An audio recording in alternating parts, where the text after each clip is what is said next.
Yan, sa layo ng nilakad namin para mapunta lang tong Banh Mi 25 kasi ito yung sikat talaga dito sa Vietnam. Yan o, mga marami nagpa-picture.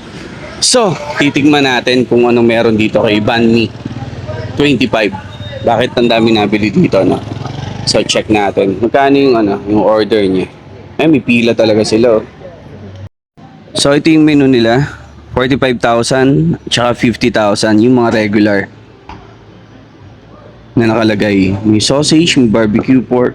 Yan. May chicken din. So siguro din tayo sa sikat nila. Yung mga pork, barbecue pork. Hi. Two of your signature. Yeah, Crispy and pork number belly. 2 sold out. Oh, sold out. No more. No more. Only barbecue pork. The smoked sausage. Yeah. One pork. One pork. Number and 3 then- with pate without. Yeah, with With pate. with pate and beef With cheese. with cheese. Okay. Anyone coriander, cucumber, carrot? But without coriander. Both. Both. No. Without. Coriander. And chili sauce. No. No chili. Okay. Sarap yun. Ayaw natin ng coriander. One pork number 3 and beef number 1.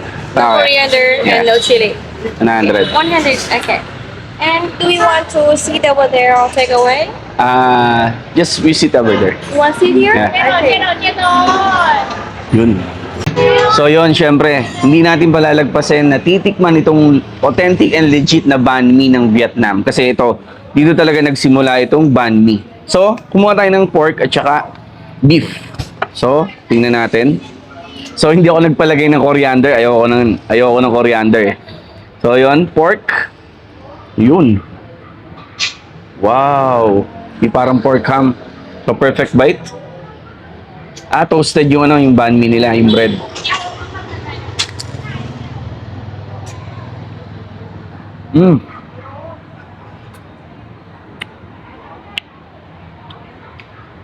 Sarap yung lasa ng patay. Hindi pagka-Subway ang lasa. Sarap. Parang fresh nung mga pipino at carrots. Tignan natin yung beef. Ayun, yung beef. Yung beef nila meron cheese. Ayun. Yeah. Perfect bite.